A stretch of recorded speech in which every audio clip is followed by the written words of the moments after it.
We love them. Yeah, they're great. All right, we're about to get started.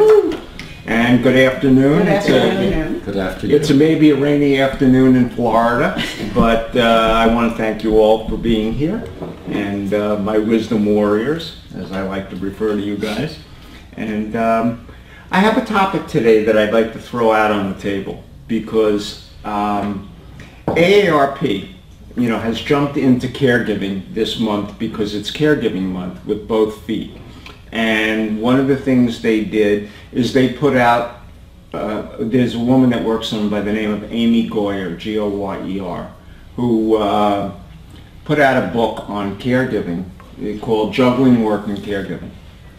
And I read it the other day because it was a free Kindle download. And I'm reading it, and she talks about all the stuff that you'd expect to see, that all the statistics that have come out of everything in the last couple of years. And then she talks about how employees can deal with caregiving. Well, you have to be close to your mother, request a transfer, do telecommute, and all of this stuff. And I was with Brenda yesterday. We were discussing the subject because she had read it also. And we came to the conclusion that the broad people that aren't making $75,000 a year, which she was talking was I just looked it up before I came, the average median working income per household is about $44,000, maybe 2 kids, et cetera, et cetera, et cetera. And I then went out on the internet. I spent time last night, and there isn't anything written for caregivers that don't have money. And, all of the things that you're supposed to try and do presume that you have money. Mm-hmm. And that's not the case for a large majority of this country. And the latest survey that they just did that United Hospital did with AARP and a couple of their writers, you can just tell that they went to the big companies like IBM, etc., and talked to caregivers, and they were looking for caregivers between 40 to 60, because that was the right target age. They're also the ones that were making the most money, and the average salary was $75,000, and that those big companies, for the most part, have adopted some semblance of recognition of the caregiver in terms of flex time, whether you can take FMLA, Family Medical Leave Act, telecommute, work 4 days, take the 5th off because you work, 40 hours in 4 days, and then take Friday off or Monday off so you can have a 3-day weekend. And I was thinking, how do people that work at Walmart do that? Yeah. How do people that are working for a company with the typical 25 and under employees say, well, my mom's in big trouble in Phoenix and I'm here in Pittsburgh, and they don't have an office that you can go work at there. And the idea that because you're a machinist, how do you telecommute?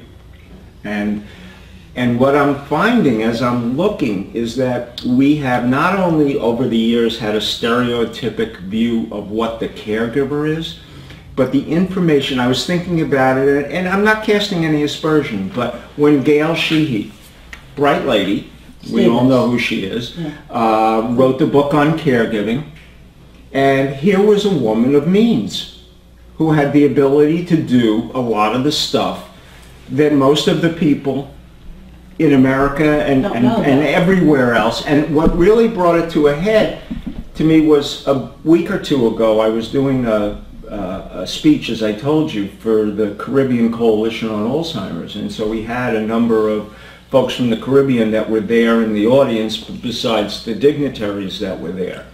And almost to a person, and I was just doing general information. I wasn't putting price tags on anything.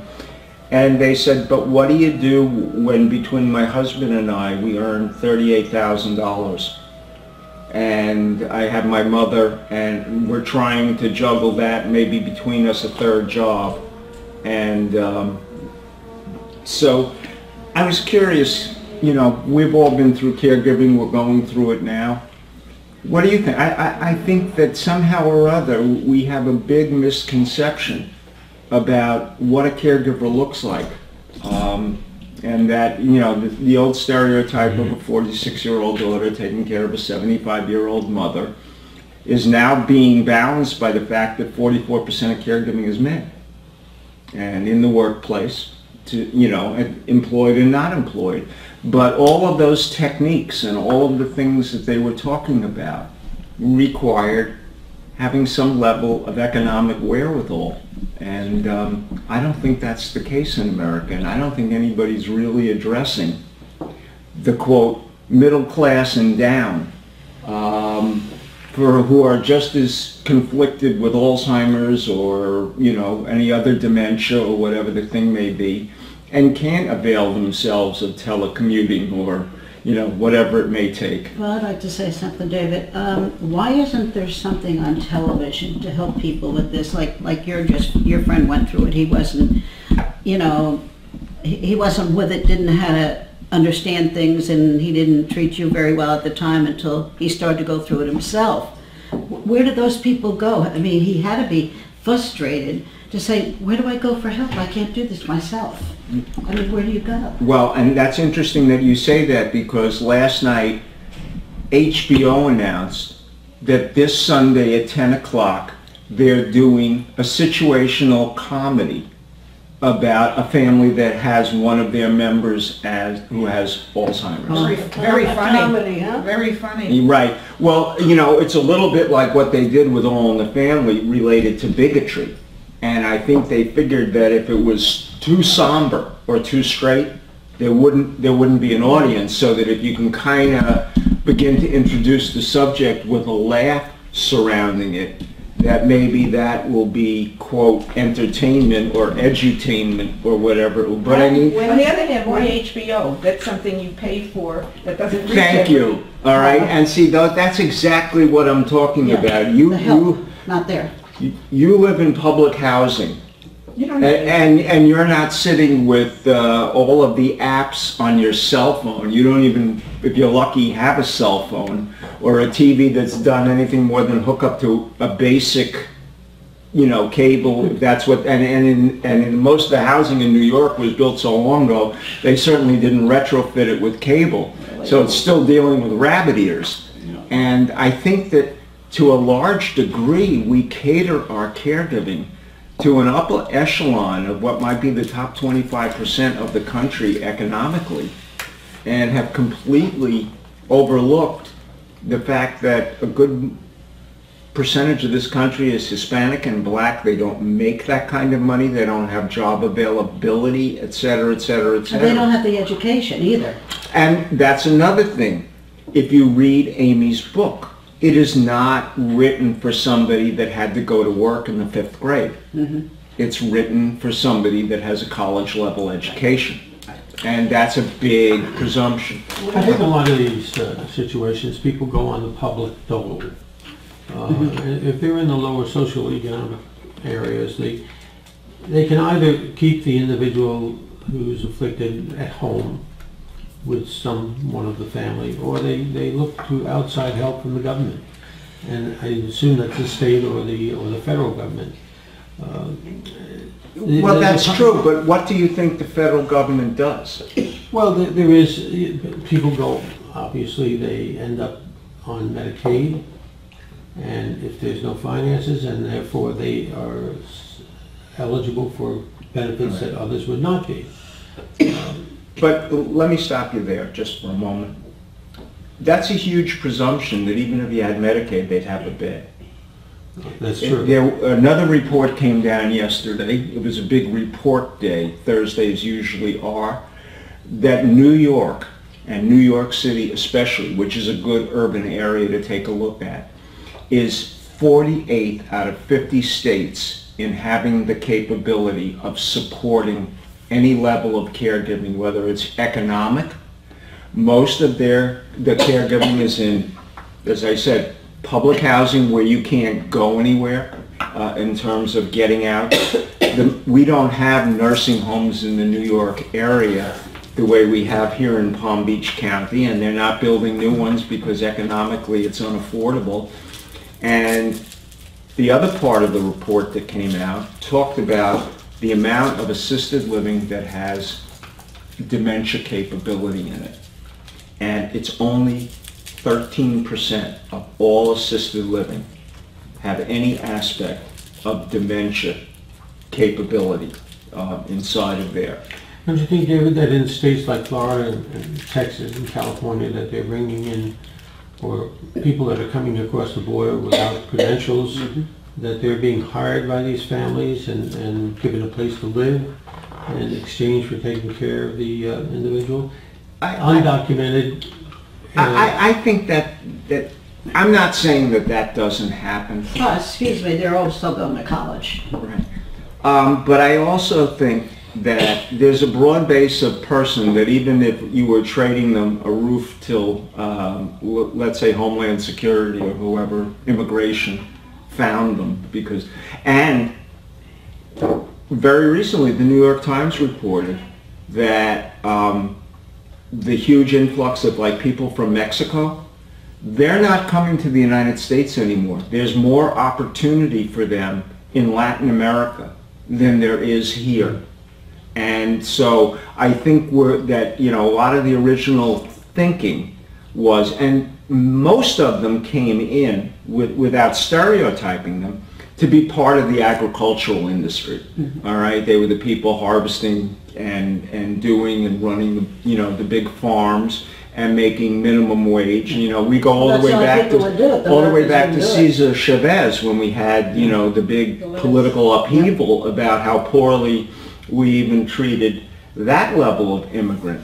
But and then to expect somebody to be able to deal with your loved one with dementia or cancer or heart. It's one thing if you sit in the chair just to keep an eye on them, but what would we expect of that immigrant? As it is, the ones that we see inside of the home health care system only have 4 or 6 hours of training, and it certainly doesn't equip them. So I think that we in this country have decided who are the caregivers. And if you look at 50 million caregivers, and those numbers are just climbing, and even if they're off by 10%, if it's 45 or if it's really 55, it's unrealistic to think that there are 50 million people in this country that can afford to follow and do, or even read and understand the information that has been put out there.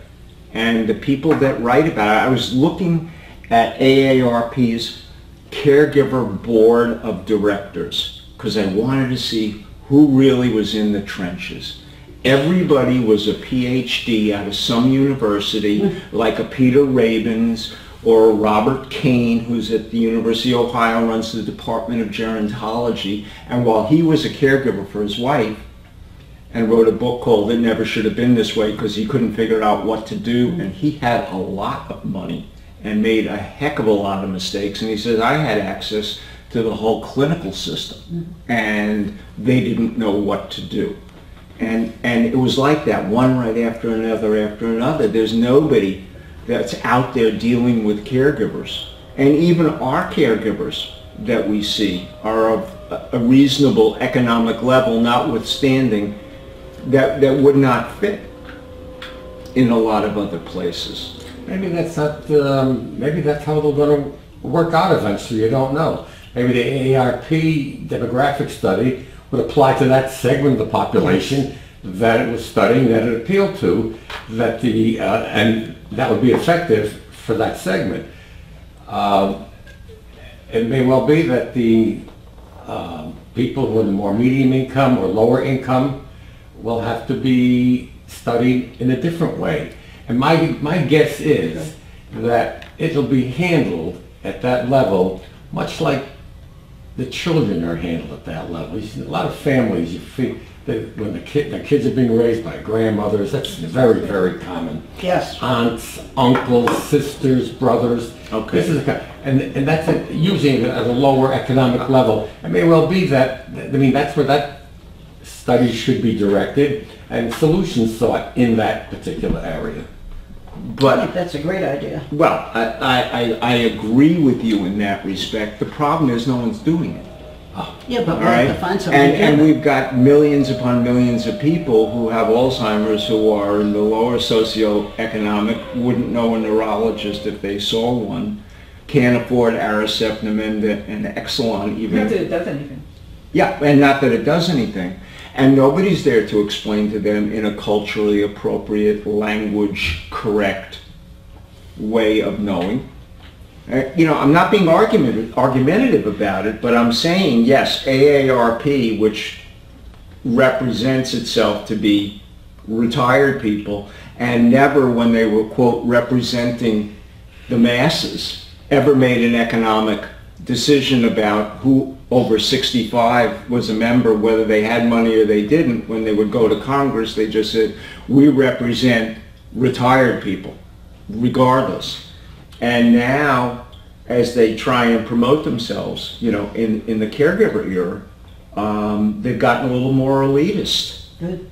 And they're some of the only ones doing much. But I see all the studies that come down, and they all tend to replicate because they only have access to caregivers inside of large workplaces, inside of traditional locations, and when they do a phone study, they can only reach certain levels of people. They don't know in advance whether they're a caregiver or until they ask them, are you taking care of somebody? And it's just one of those things that I think that there's a huge amount of people that are really suffering and trying to reinvent the wheel, and nobody's addressing it. I think it takes time. If you go back to the era of AIDS, when AIDS first became an issue, institutions, governments, nobody, medical fraternity, nobody was addressing the issue. And it took a long time, a decade, longer than that, a couple of decades, before it was recognized as a problem that had to be dealt with. And they dealt with it. And today, it's not that type of an issue. I don't think you're looking at apples and apples. I think this might be the, Yeah. let me finish. Not enough. I think this might be the same type of issue. People have not aware of it. The same thing when during the Kennedy years when he talked about people being responsible for their own health. And they started getting people going to health clubs and gyms. It took a long time, decades, until it really became a factor in the lifestyle of the country. I think this is a similar type issue where the seriousness and the degree to which it occurs in the population, it's taking a time for people, not just people, but for the institutions, for the government, for the people who have to address it, to really say, hey, this is a problem, we got to address it. Because that's what it's going to be addressed, not so much by individuals, even if it's training caregivers, it has to be done by institutions, by governments, local governments, state governments, federal government. People can't do it on their own. They have to have funds. So we have 50 million people now that are waiting for the recognition that we ought to have 100 million? I'm not saying, I think it's a process. And we face not the similar issues, but other issues. We've known aging has been coming. And they finally address it. From the day we were born. Isn't that what Churchill said? And you can always depend on the Americans. They'll do the right thing after they've tried everything else.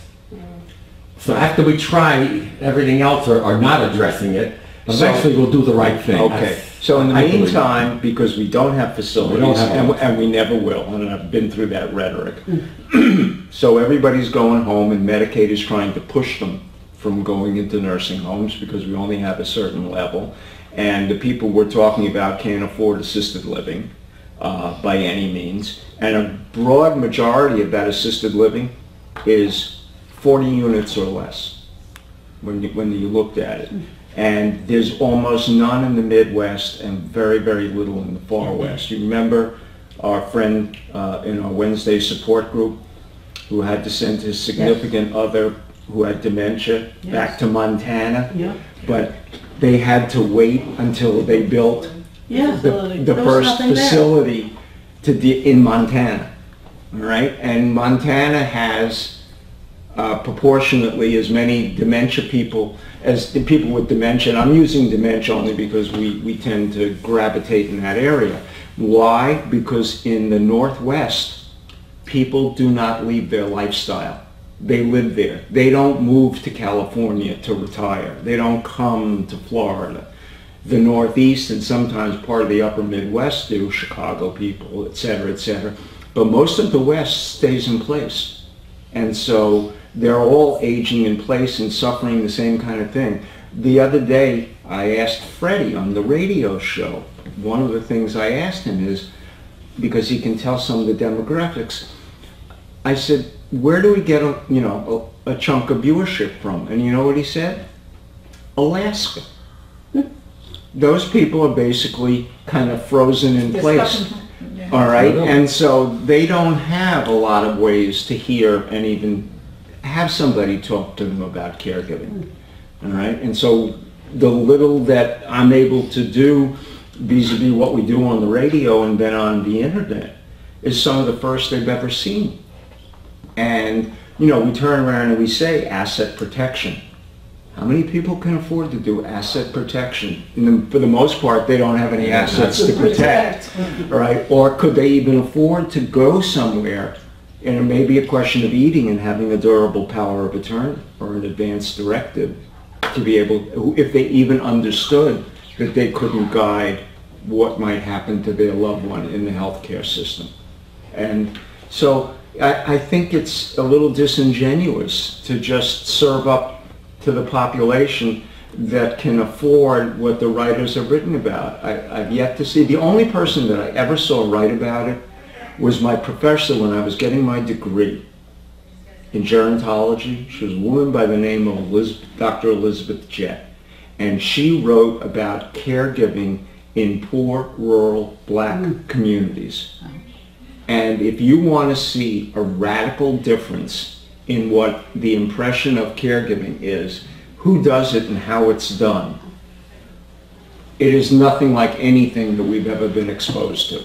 Is my impression of that, and I don't have any experience to back this up, is that in some of these poorer economic families, they actually have more of an extended family than the middle class. True. Right. And there are more aunts and cousins, they have larger families. Well, they have a lot kids. of what's called fictive kin. They help Aunties each and other. uncles that are Yes, just yes. people in the community. Yes. And they're more And they do a little play it They're forward. more willing to pitch jump in and help. Whereas maybe in the higher socioeconomic class, well, everybody's employed. You can't use your nephew because he's busy with his working. law practice, and you can't use your cousin because she's off doing whatever.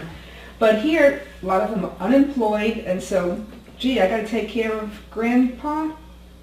Why not? I'm not doing anything anyway, kind of thing. I think the distinction that I'm trying to make is that one of the reasons all those books are written, and looking at who I've just said they appeal to, it's because even in the upper socioeconomic, college educated, that even if they had somebody, they don't know what to do. It's true. All right, it's Yeah, I don't all right, disagree with and that. they're just as confused. And are there, community resources and what is there? Because even if you're employed and in that category, you may not have disposable income at the level needed to take care of a loved one.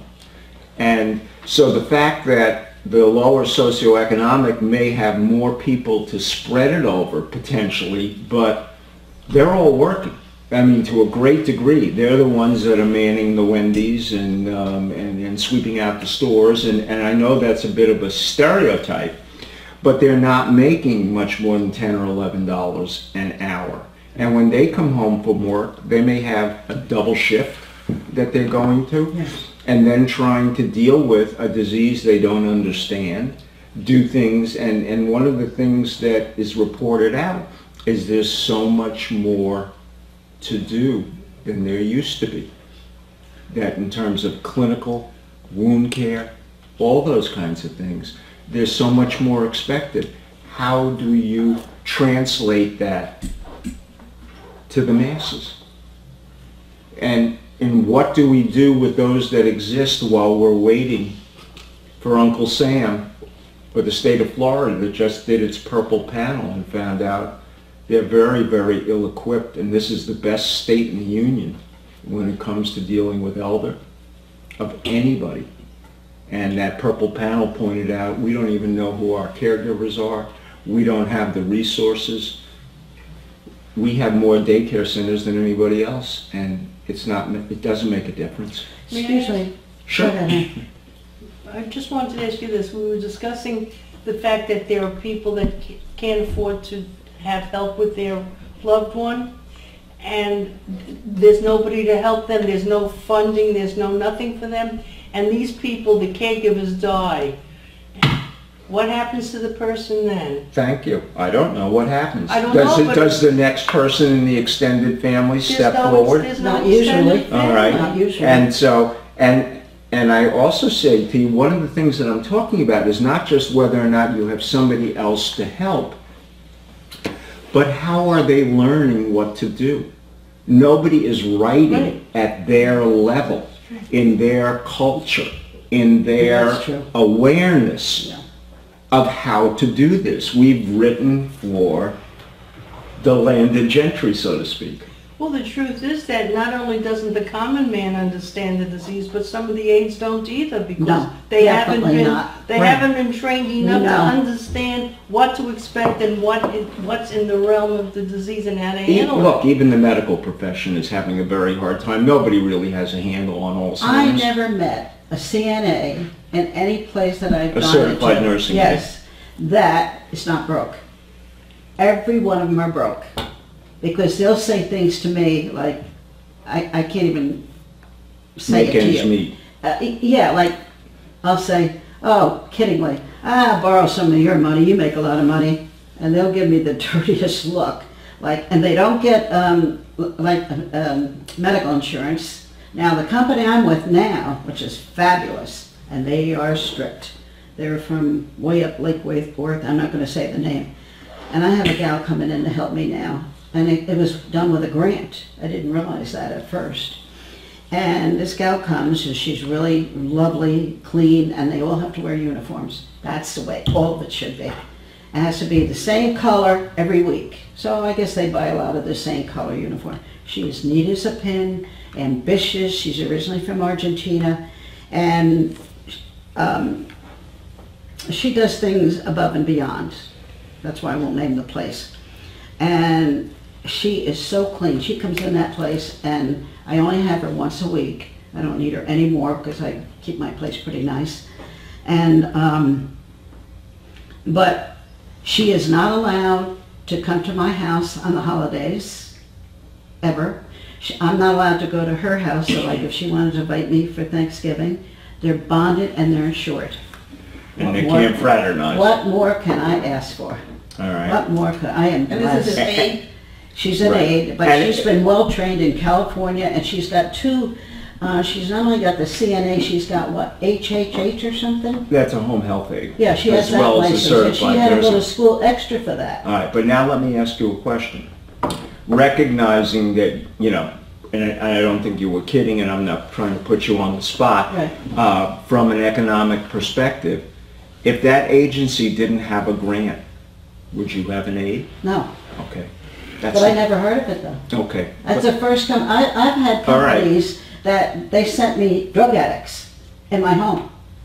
And luckily Bonnie was there at the time, and you know, she's been a counselor for that situation. And this girl was standing vacuuming for like 15 minutes in a trance. Then she goes in my bathroom. Bonnie heard her opening all the bathroom Right. doors. I'm not talking about somebody who's a homemaker, all right? What are you talking I'm about? talking about somebody that is there to take care of somebody who's in bed with yes, a serious Yeah. affliction, be it Oh, yeah, dementia well, of she any could do sort. this, but I don't need it. She could Okay, do it. well, but I don't want to, you know, miscast what we're talking about. All We're right. talking about there's a whole huge group of people that are going through the same level of caregiving that you and I might go through, that nobody is writing information for them, as I said, Yeah. at their level, their language, their culture, that means anything. And all we see are people that in retrospect tell you how they took care of their grandmother and remember only what they really want to. But my point, excuse me for interrupting, is there you go with the training, the different places of training. Now, where my husband is, I don't know how many, where they went to school, or if they have license or anything. I don't know that. But this one I do know, and I like the idea that they're very strict. Who pays to train or even sets foot in But, well, apparently the this body, agency the made them go barrier? to school. No. Who steps in to the barrio, to the slum, to the Oh, yeah, I Harlems of the understand what you world, mean. to the south side of Yes, Chicago, you know, yes. and says, They have no we're help. here to help you? Are Who? you suggesting that the leadership It's not there. is in... They completely, what I'm saying is, they completely, in this day and age of caregiving, have completely overlooked where the bulk of caregiving really takes place. At home with people that can't afford True. the right time of day. I'm going to take you back into industry, which is kind of where I'm from. My background is industrial engineering, which is really trying to make things more efficient. We're operating at less cost and more effectively than we did the day before. I always found that the greatest ideas came from the people on the floor, as opposed to going to others who, obviously there's a certain level of education because there's communications that are required. But when you went down to the people who were actually doing the work and you began to talk with them and you got ideas that were allowed for opportunities for more efficient operations. Are we not reaching out then to these people that are on the floor? And I'll give you the perfect example. Our Wednesday group is of a socioeconomic level and literacy. So, and the other caregivers that have been through what, just as we took in a few new people the other day, all right, we're the floor. All right, and we're dealing with an individual to try and bring them along. Yeah, like Penny. Where do you find the floor in lower socioeconomic We don't. caregiving? We don't. We That's don't. not And out there. that's the point I'm making, that we have abandoned Yes. the bulk of where Sad. caregiving occurs. And when you say we have abandoned it, are you talking about the administrators of our government? Or are you talking about the Well, I don't. academic? Where do you point the finger? You point the finger at those that have raised their hand to say, we know what you're going through, and so we write about it, and we put resources on the internet for people that don't have a computer, don't have a cell phone with an application for it, and on and on and on. And so they are truly reinventing the wheel every day. Should we, David, be going out, reaching out? I don't necessarily mean you, but Well, should we be reaching out to people in the real lower social? Well, and that's part of why Come I to got join us. involved with this Caribbean Coalition. I say churches could get involved in something. Right, like but the this. problem is, unless the churches I don't think they do. have people that understand what the caregiving needs Yes. are, not just, I mean, They the need the churches are training. busy enough feeding and providing spiritual guidance, but I don't think there's a priest, rabbi, reverend, what have you, that ever took a course in caregiving. Yep. And I'll tell you a story. I've told it before, but I'm just going to repeat it here. I was responsible for supporting caregivers in a carve-out group of frail elderly in Tennessee. And I would speak to them at night. I knew who they were, and I'll never forget one night I spoke to a woman who was taking care of her husband with dementia.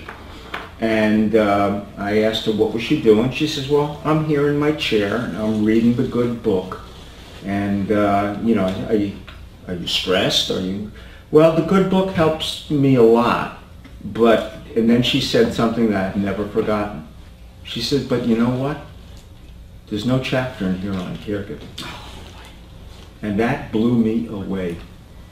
That no matter how spiritual you may be and how loving you may be, trying to do something like that with no awareness of what you're doing and And where getting to go up get every help? morning and Who can I call? reinventing whatever Where can I today's get help? wheel is why would we think it's any easier for the poor than it is for those of us It's that have a little more education and a little more money, and we go through the same guilt, resentment, anger that anybody else would, and they don't even have a system addressing them. They're lucky if they're eating. When we cut the food stamp program back, those people had to make a decision. Can I even stay home and care because I can't eat? All right, so I Cutting your medication so in I half. don't think in waiting for government and others to finally recognize, especially in this political day and age. I mean, all we did was fund for what, $50 million a genome study for the brain. So what do you see? I see as that a people reality? like myself have got to get down. This book is fine for the people that I deal with. They can read it. It's written at a certain level. It talks about some of the same things, you know, that others have, but I think it's a little more granular. I once had the opportunity a number of years ago in a local community of people from Haiti. And the Reverend came to me and he said, I need you to come and do some caregiving. And I said, why? I said, you people are really good at what you're doing. He said, I'm not talking about caregiving. They don't know what to do. And when it happens at home, they interpret it, you know, like Santeria, or that it's a demon in their heads, or whatever it may be. And you know what we had to do? And I'm thinking of going back and doing it. We broke it down and made comic books, written in Creole, that showed them what they were doing and how to do certain things. Not so much turning them in bed, but what was happening with dementia. And you know, this was a number of years ago when I was working for a company that could afford to do that. But I mean, it's that kind of thing, to really break it down to a pictures and words level, culturally appropriate, that people can understand. But David, you talk about uneducated people, you talk about minorities, you talk about third world countries. But you know, you take this place, Florida here, where the people have a little higher education, have a little more money, a little more education, everything, and they don't know any more than they do. If they don't come to a support group, if they don't go to a meeting, if they don't have the means to learn, they are just as ignorant as the people in the Bronx and the people in Miami. But Penny, excuse me, there's nothing on television helping people where to go. It took me a long time. I was going somewhere else for class. It was horrible. Then I found David. So instead of putting all the money into research, which is never going to help, No.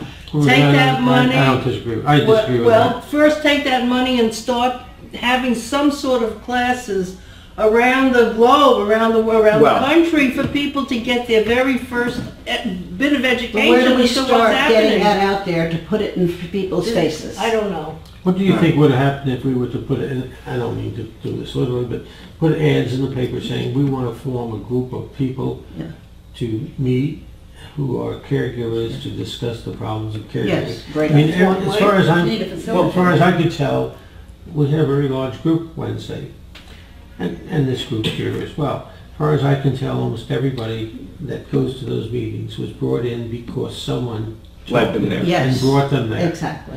But it's not like all of a sudden somebody said, you know, I need help, where can I go? Yes. And even if they said that, they wouldn't know who to ask. Right. Do you know You need that? more facilitators. Right. David can't We be need more everywhere. facilitators. Right, and you know, every But time at this point, almost yeah, and everybody in our I'm group trying to do that, and it's not that I'm trying to say me.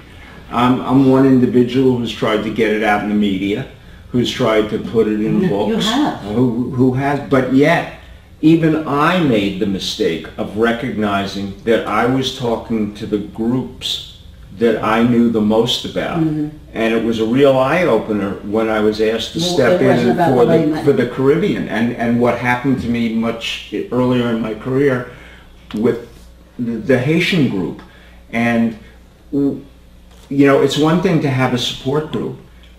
Can a working mother who's taking care of her father and still has 2 kids get out at 6:30 or 7 o'clock to go to a support group? Yes. Or is she working a second job down the block? Usually they do. They work All right, together. and so, and who has trained the facilitator that may be ethnically and culturally appropriate, but nobody has ever set forth and said, you know, you need to be able to deal within the community at a granular level. Well, don't you think, David, that some of us that have been in the support groups, as we have been, are almost at that level where we could be facilitators? Right, but do you think that if you went, and I'm just making a supposition, into knowing what you know, into a community of color at a much lower economic standing, that first of all, they would necessarily understand you. I'm not talking about illiteracy, but I'm talking about health literacy, and to even understand more clearly what the disease, let's just say we're dealing in a similar situation to what you're dealing with and what a lot of other people here have dealt with. Even though you have the knowledge, I would rather say to somebody like you, I wish that you could find 8 people who would go back into the community. Who are they? That you would take your knowledge and educate, and then let them figure a way, like a Rosetta Stone, to interpret it, to tell their community what's available, you know, that everybody goes through immense levels of stress, that nobody's perfect, and that the system stinks. He's talking about a trainer. A trainer. Yeah, but I don't think by telling them the facts does any bit of good, rather than to have somebody that has gone through it. A facilitator.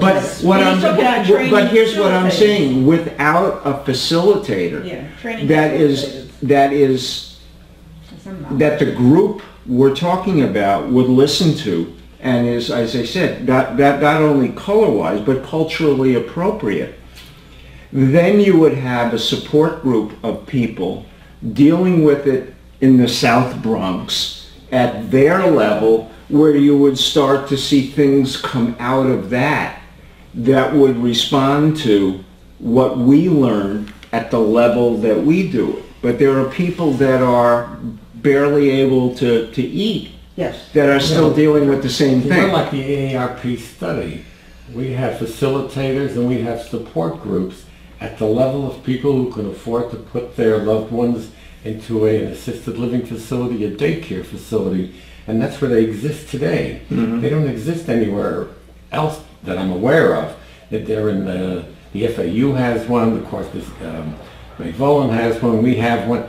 But this is almost like the AARP study, just So a that's certain only about segment. That's what I'm saying. Level is the only one that has it. How do you get into the other areas that are not able to, are not exposed to this type of an environment?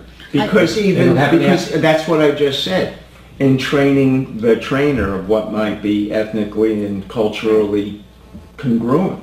You mean like missionaries, then send missionaries out? Well, that's almost what it is. Into the other communities. Exactly. Yeah. But instead of trying to change them No. from being, you know, quote, I don't mean this, but I mean the missionaries that went to Africa tried to stop cannibalism and turn it into Catholicism to some degree.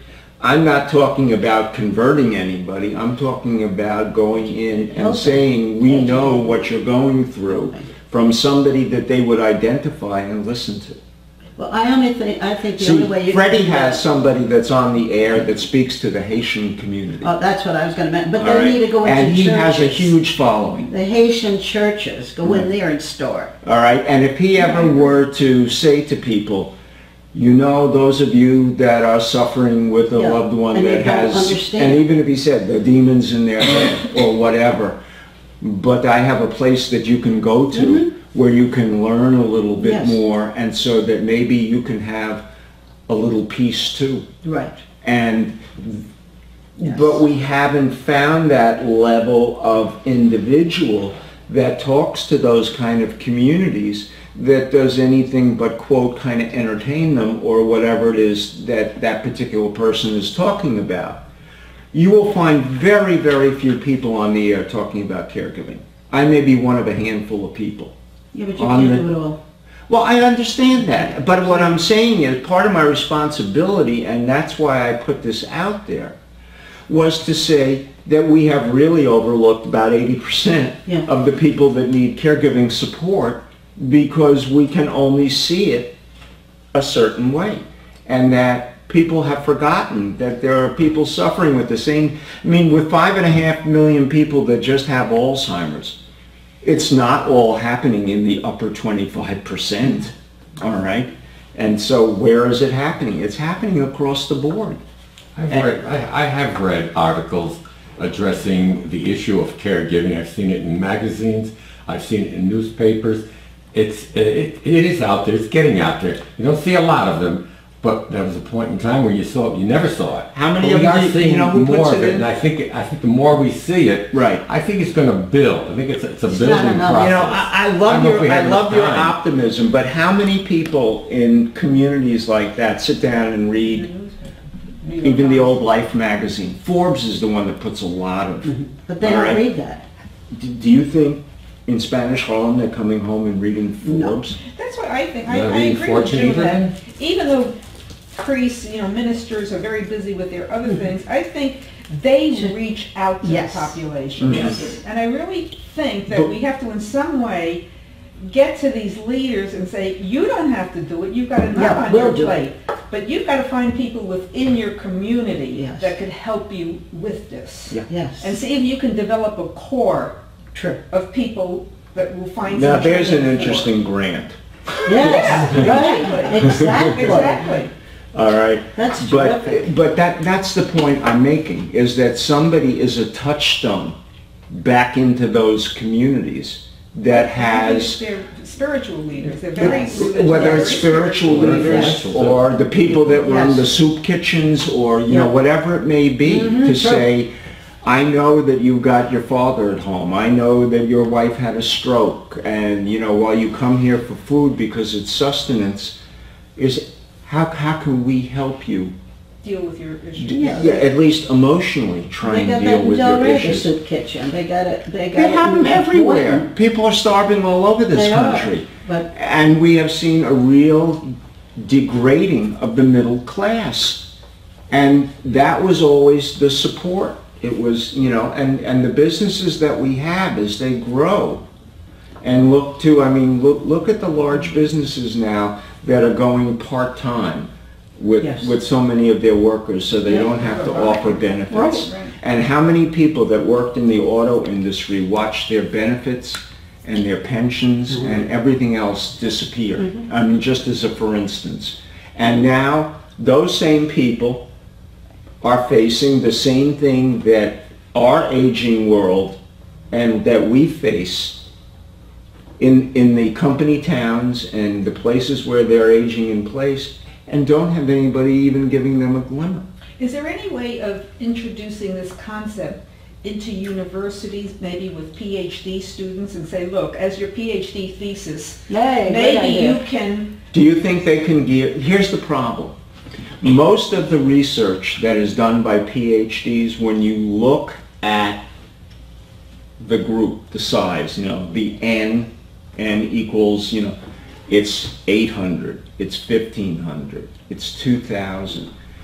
Unless they're out there getting their feet dirty, so to speak, feet on the get in the ground trenches. in those communities and in those locations, so that they have an appreciation. And the problem is then when they write it as a PhD, it's written at a certain level, and the big problem is, and they always tell you, it's 15 years from the time an academic writes until it gets down on the ground, and the person doing it on the ground may not be able to understand what that person even I'm not wrote. even talking just about the writing, I'm talking about the going into a community and going to the preacher and saying, look, Yes. there's a real need in this community for some Right. caregiving education. Right. Is there any way we could work together to establish Help. something within And it's something the we need community? to do in our own backyard. But I'm saying, Yeah, we don't but I'm even saying, have to. if yeah. we could reach through the universities maybe in some way and get young people who are very idealistic, involved in Right. doing something like that. And All the right. question is, do we go as a group, or is that too much? Well, I wasn't looking for you guys to be the solution, Yeah, but we'd like to help. but you do have your hearts in the right Yes. place, all right? And it's a question then of finding the people to train that then can go into their community and take what they learn and break it down so that those that they deal with can deal with it on whatever level they can do. But I mean, they don't have, think of the last time, and I'm not picking up, but I can think of 4 major community daycare centers for Alzheimer's that I have never seen a person of color in. Think about I it. Well, have. that's because they can't afford it, they charge you. No, for I, it. well, if they're a veteran, they could go in there. They could All go- right, that's a different story. There's somebody that is willing to pay for it. Medicaid. Medicaid, for all that we respect Medicaid, but listen to the question that I'm stating. Okay. In most of the facilities that we know about, etc., have you ever seen a person of color except if they are working there? Yes, I have, in our place, and where my husband is. Okay, that's a big exception to the rule. It is, because Okay. I haven't seen it in other places. Right. And so that's the point I'm making, and whether or not you can even afford it. But think of everybody that's home doing what we get so frustrated with. And when it reaches that crisis point, they don't have an ALF or whatever to be able to turn to.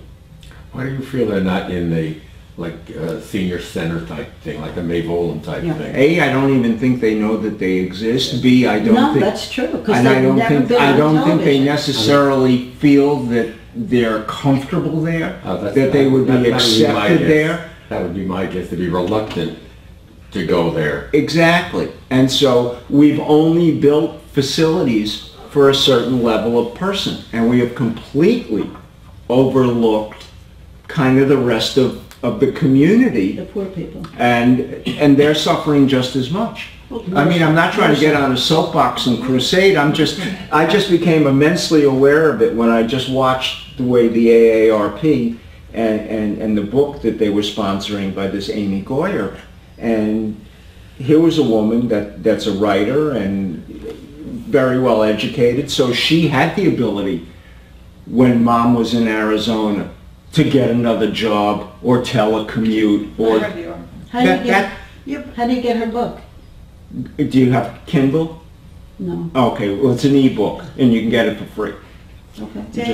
Just go on out and look for juggling work and caregiving. Okay. David, you sat down here and you threw out a problem, okay? You got some very good answers from all of us. Yes. And we still didn't get anywhere.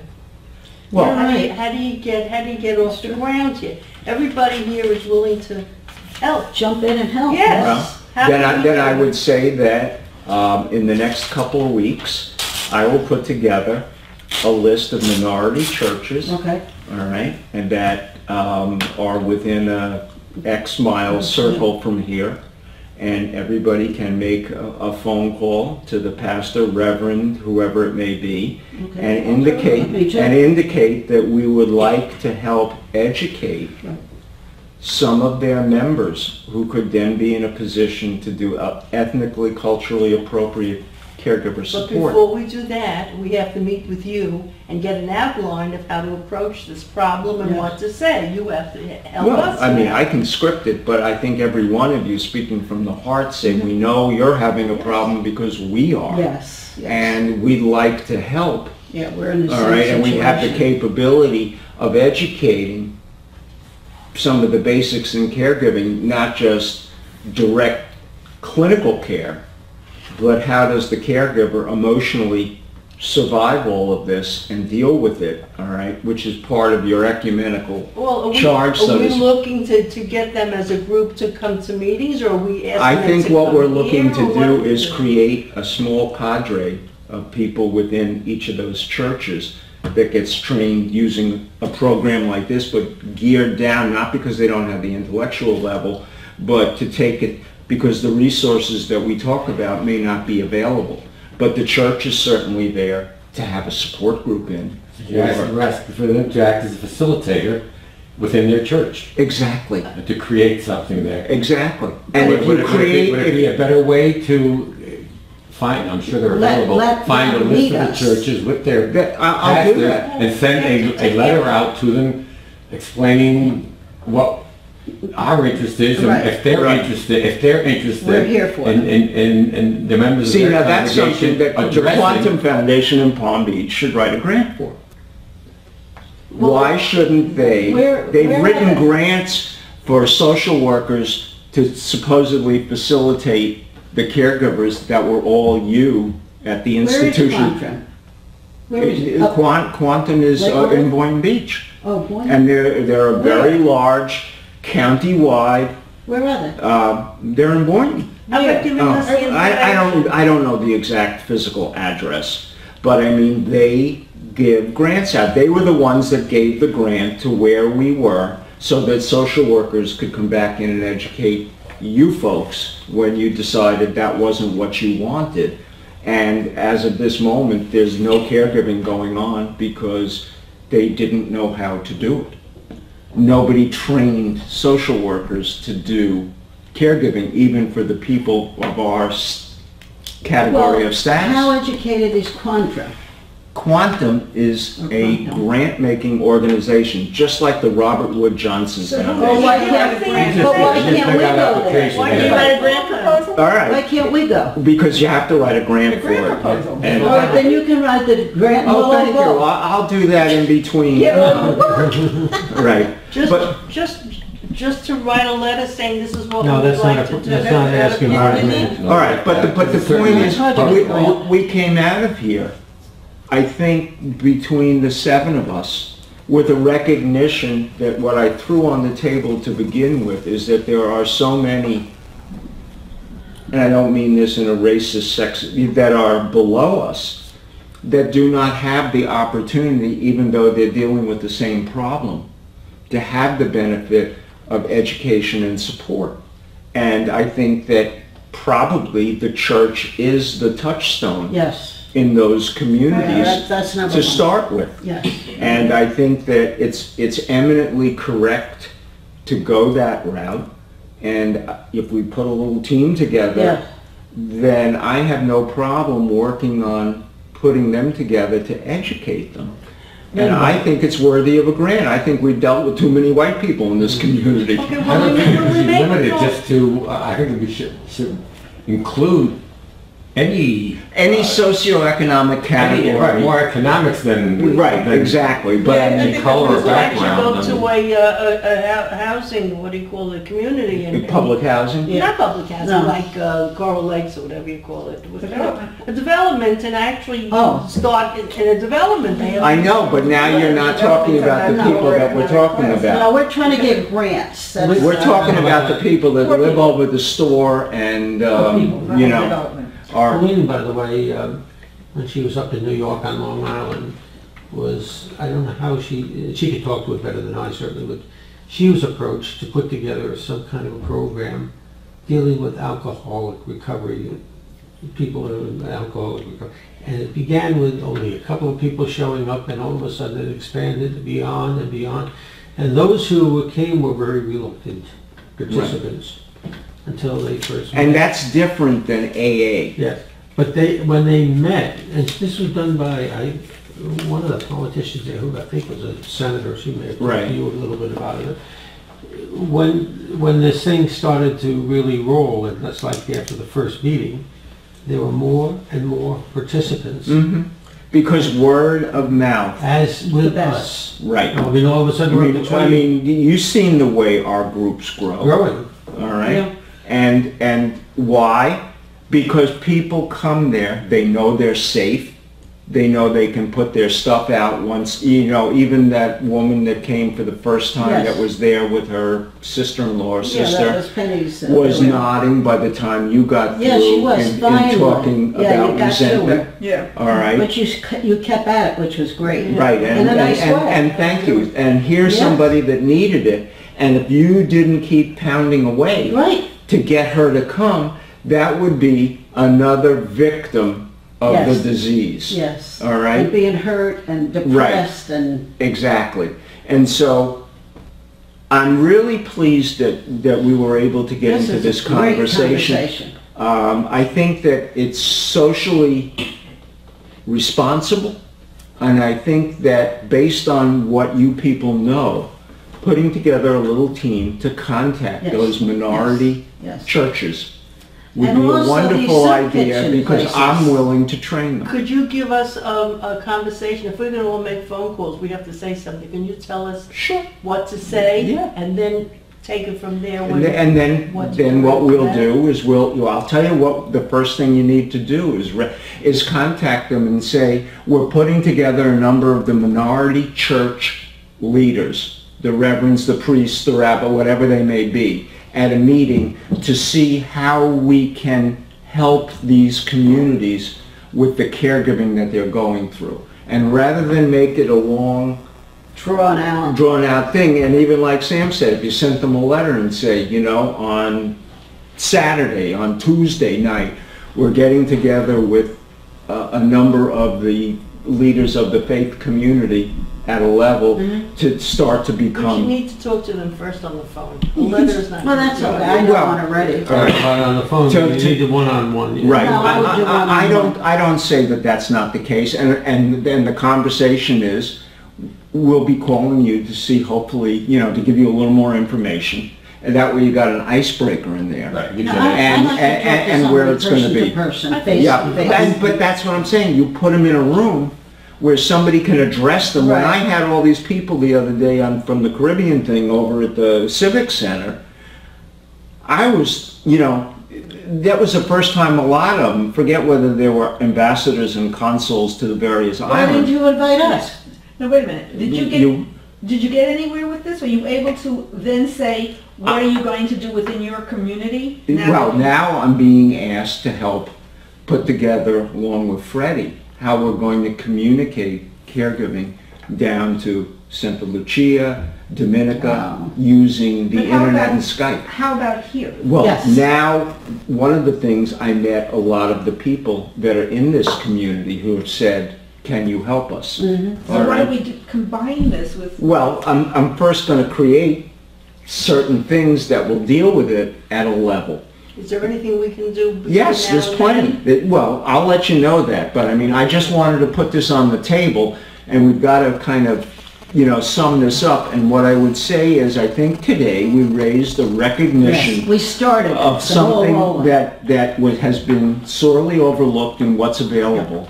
I'd like to ask, excuse And that me. having benefited from knowing what a group support can be, maybe we can extend it down the food chain a little Yes, bit to deeper. those that can't. And so I want to thank you. This was a Terrific. great meeting today, and I think what we caught on tape really makes a difference. I'd almost, Freddie, like to post this out there. Excuse me, As there's one is. thing I'd like to ask, which I don't know if it's apropos.